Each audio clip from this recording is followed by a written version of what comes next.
So now let us discuss about what is economic growth and what is economic development. So this what is economic growth as well as economic development. Both are basic questions when we are going to study something about Indian economy. Once we understand what is the difference between the growth and development, we can clearly demarcate different factors of both, as well as we can clearly understand the topics of economic growth as well as economic development in the Indian economy. So now let us go with this. So what is economic growth? What is economic development? Here, first let us define what is growth and what is development. When we are able to define what is growth and what is development, then let us apply that understanding nature in the economy, which means applying in economy. Then we will understand what is actually economic growth, what is actually economic development. Now, usually, what is the meaning of growth? Growth is simply a comparative analysis of the previous with the present, which may show some development either in the form of growth which is physical or which is not physical. But usually growth is defined in the terms of quantity only. Growth is defined in the terms of quantity. So a growth is nothing but a quantitative comparative analysis between the previous and the present. In the sense, last year a boy is just 4 feet 5 inches height. Now he was 5 feet 2 inches height. Then what is the difference in his height? That is growth. The difference in his height, which is in the past 4 feet 5 inches, now present 5 feet 2 inches. The difference is nothing but the growth in his height. So simply anything where we want to measure a growth is nothing but a physical quantitative measure which is comparative between the previous and the present. Then what is development? Now I gave you an example of the growth in the height of a boy. Now if we have to speak about his development, we simply don't speak about his growth, but we speak about that, and along with growth we speak about other factors of him. What are the other factors of him? How he behaved in the past, now how he is behaving in a good manner. So that is what is called development. And how he used to wear clothes in the past, now how he is wearing the clothes. How he was able to consume food, junk food or the food which is not nutritious was consumed by him in the past. But now he understood what type of food is to be consumed, so he is consuming it in a disciplined manner, as well as he is consuming that food which is nutritious. And the way he used to speak in the past, he don't know how to speak with others, he don't know how to behave, but now he is speaking in a good manner as well as he is speaking in a disciplined manner. So the development in all the prospects of his life, his height in the form of growth, his behavior, the way he is consuming the food, everything, what not, how he is behaving with others, how he is behaving in the society, how he is behaving with his elders as well as with his youngers, how he is able to understand his responsibilities, all that comes under development. That is, all round development is nothing but development. So now you understood what is growth, what is development. Development is again a comparative analysis, but which is qualitative in nature along with growth and other factors. So that is what development. Now you understood what is growth, you understood what is development. Now let us apply both of them in an economy. So in an economy, if we have to speak about growth, that is economic growth, which means the quantitative increase in the final output of country, the quantitative increase in the final output or production of the country is nothing but economic growth, which is described in terms of gross domestic product. Simply, gross domestic product means the difference in growth of the total number of goods or services produced when compared to the previous and the present year is nothing but the economic growth. Only quantitative, just calculating how many total number of goods or services in the form of a final output are produced in that country. That is nothing but the economic growth when you compare it with the past or the previous years. Then what is economic development?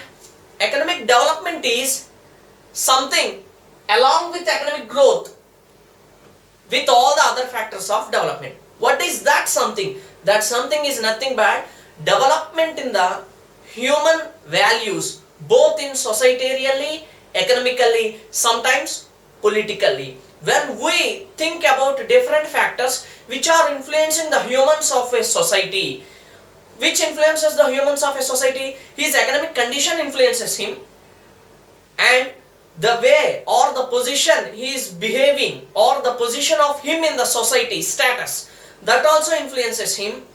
The political opportunities or the political status of him in the society also influences him. Through some political issues he gets some opportunities, then he is good. If he is not able to receive some opportunities because of the political conditions existing, then he is in a low status. And considering his social behavior, if he was given a good status in the society, like we know in Indian society, we have been divided the people in terms of general as well as other backward castes and minorities and completely backward castes. So in the terms of the divided things in the society, if he is in the top class, yes, he is in good condition. If he is in a little bit lower class, then he is in a bit medium condition. If he is further lower in class, he is in a deteriorated condition. In that way, we can define him. So such factors are definitely going to influence his life in the society. So the growth of the country, economic growth of the country, and its influence on the people in all the prospects of human society, societarian, economical and political, and how that growth is influencing their development. What is their literacy rate? How many people are educated in that society? For how many years they are living? How they are getting a good facilities of hospitals from the government?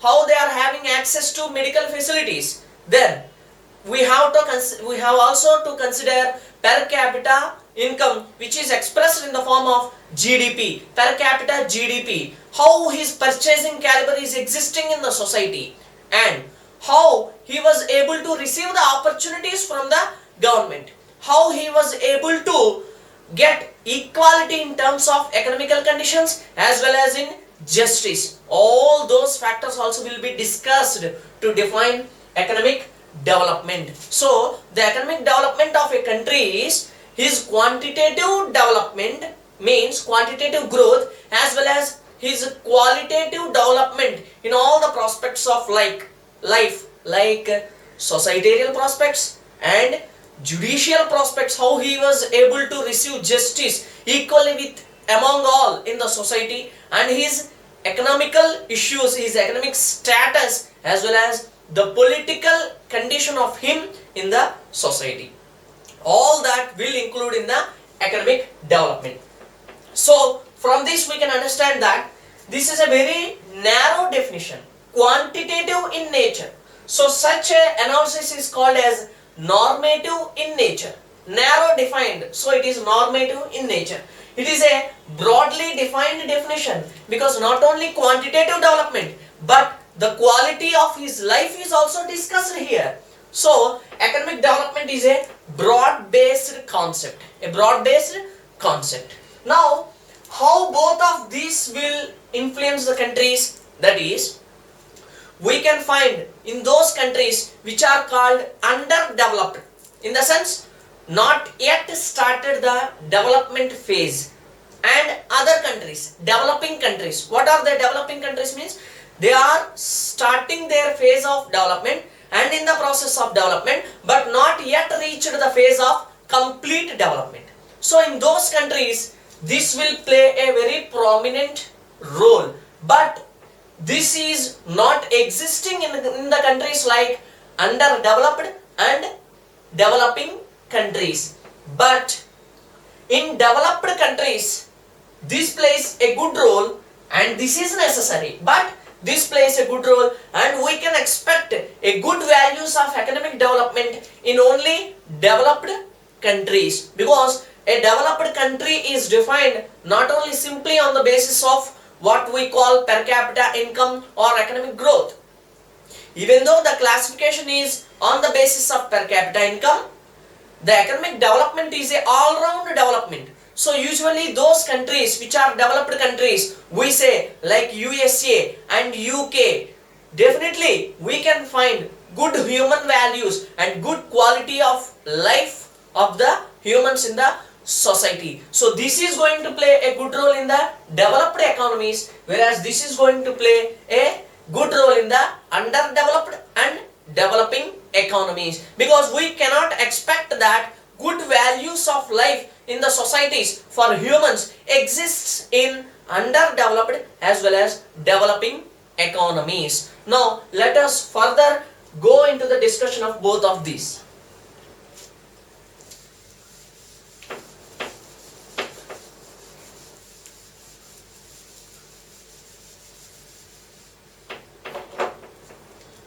Here, before going to define what is economic development further,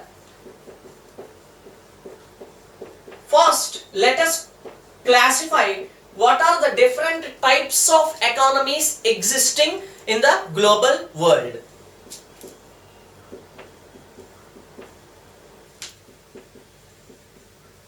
So these different types of economies will be discussed in relation with a concept of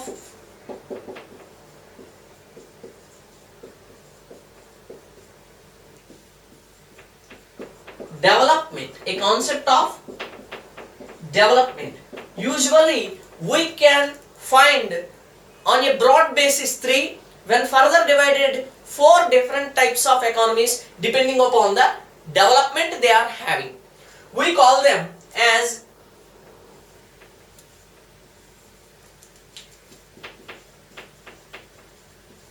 lower income economies. Lower income economies in the sense, it is nothing but those countries which are still in underdevelopment phase. They are called as low income economies. And if we have to speak about the next stage after low income, middle income economies.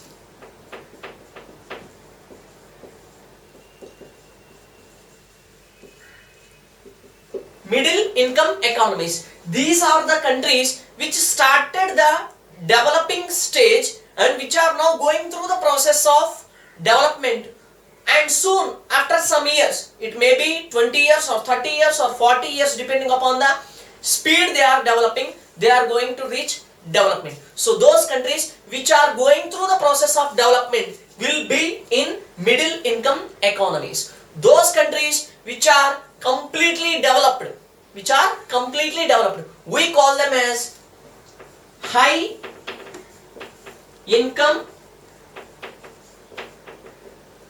economies. Economies in the sense nothing but a country defined along with its economic status is called as an economy. That's all. For example, India. If we have to speak simply about India, we will speak other factors. If we have to speak about Indian economy, economy means nothing but defining the economic status of a country. So economy means economic status of a country. When we say it as some Indian economy, economic status of a country called India. In the same way, if we are speaking about low income economies, economies means here the economic status of those countries which are having low income. So low income economies. Again, economic status of those countries which are having some better income than the previous one. So middle income economies. And high income economies means economic status of those countries which are having a very good income than the previous one. Very good income. So we define them as high income economies. So from the names itself you might have understood that this classification is given on the terms of their per capita income. Yes, World Development Report will announce regularly different countries which are existing in the three classifications I explained you right now. This is a broad classification, just classified on the basis of per capita income they are having annually, and the annual prescribed per capita income which defines the eligibility of one economy to be in either of these three will change regularly depending upon the circumstances or environment existing in the global world. So I would like to explain you in relation with around 2010 statistics.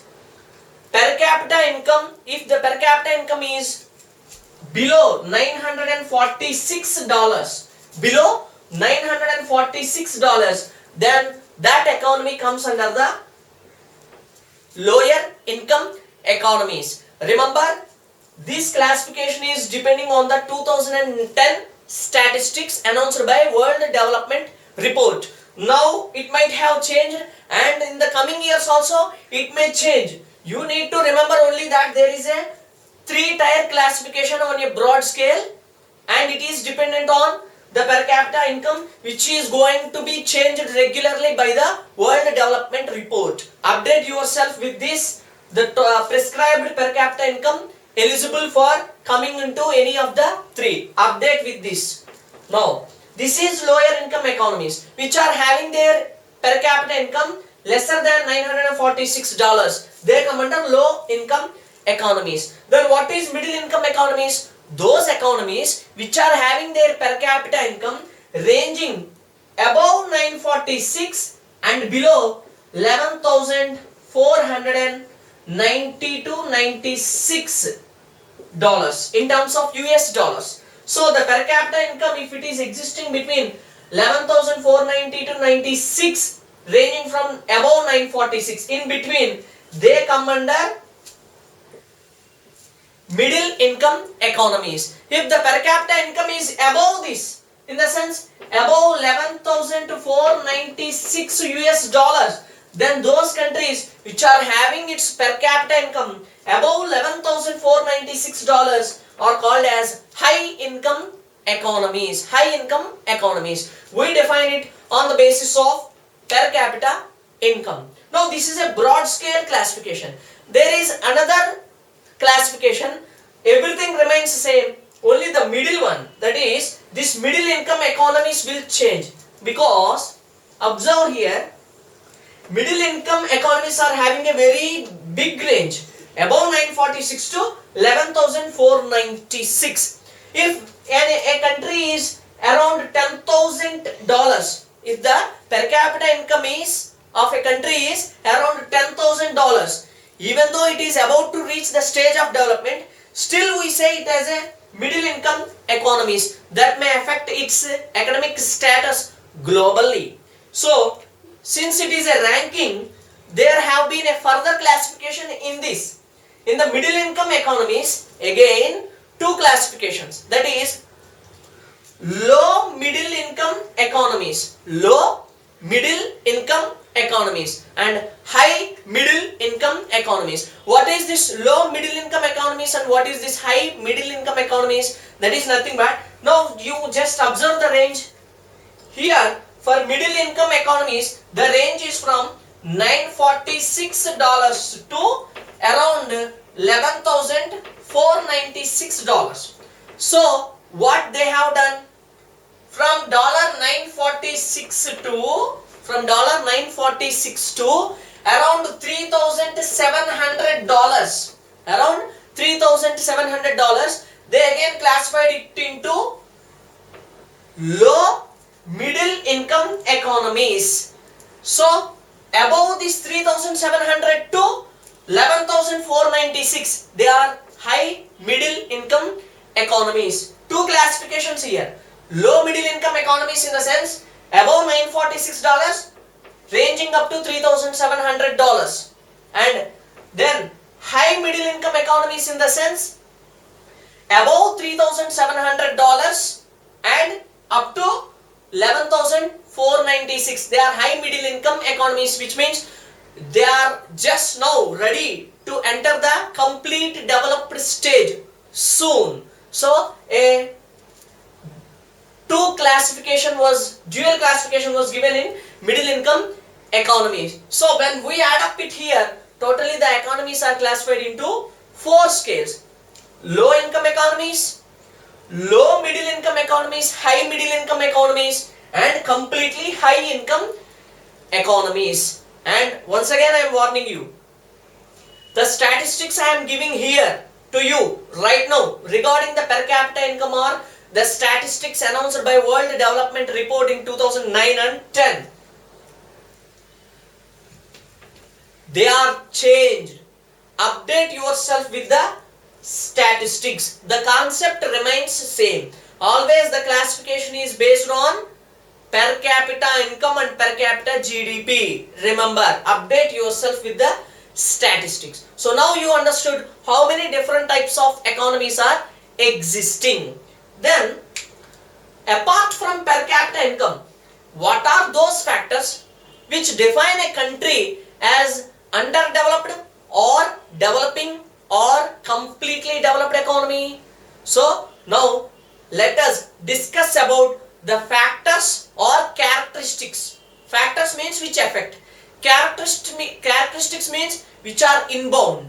So anything can be used. So now if we have to say them as the factors, then you have to tell them as factors of underdevelopment or factors of developing economies or factors of development. If you have to speak in terms of characteristics of underdevelopment economies, because an underdevelopment will not have any characteristics, but an economy which is in underdevelopment will have some characteristics. So characteristics of underdevelopment, characteristics of developing economies, and characteristics of completely developed economies. Simply, you know one thing, there is a logic here. If you know the characteristics of underdevelopment, quite opposite of it is nothing but the characteristics of development. Remember, if you understand what are the characteristics of underdevelopment, reverse of it is nothing but characteristics of development. So we have to go it in a comparative analytical way, then you will understand it clearly. So now let us go and discuss about the characteristics of underdevelopment.